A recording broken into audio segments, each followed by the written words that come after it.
যারা কলেজের প্রথম বর্ষের ছাত্রছাত্রী তাদের জন্য আজকের ভিডিওতে কতগুলো গুরুত্বপূর্ণ প্রশ্ন ও উত্তর সম্পর্কে আলোচনা করলাম। চলুন কথা না বাড়িয়ে ভিডিওটা শুরু করা যাক। ফার্স্ট প্রশ্ন, প্রাচীরের দেশ কাকে বলা হয়? উত্তরটি হলো চীনকে প্রাচীরের দেশ বলা হয়ে থাকে।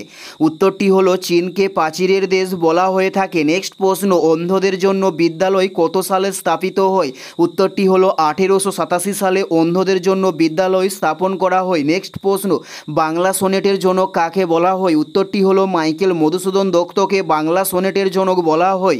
উত্তরটি হলো মাইকেল মধুসূদন দত্ত। নেক্সট প্রশ্ন, নিষিদ্ধ নগরী কাকে বলা হয়? উত্তরটি হলো লাসাকে নিষিদ্ধ নগরী বলা হয়ে থাকে। উত্তরটি হলো লাসাকে নিষিদ্ধ নগরী বলা হয়ে থাকে। নেক্সট প্রশ্ন, ভারতের সবচেয়ে খরাপ্রবণ রাজ্য কোনটি? উত্তরটি হলো রাজস্থান ভারতের সবচেয়ে খরাপ্রবণ রাজ্য।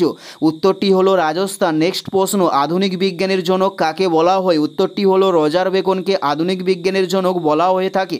উত্তরটি হলো রজার বেকনকে আধুনিক বিজ্ঞানের জনক বলা হয়। নেক্সট প্রশ্ন, রাজমালা বইয়ের কোন রাজ্যের ইতিহাস বর্ণিত হয়েছে? উত্তরটি হলো ত্রিপুরার ইতিহাস বর্ণিত হয়েছে রাজমেলা বইয়ে। নেক্সট প্রশ্ন, পৃথিবীর নিরক্ষীয় ব্যাস কত? উত্তরটি হলো 12,756 কিমি পৃথিবীর নিরক্ষীয় ব্যাস।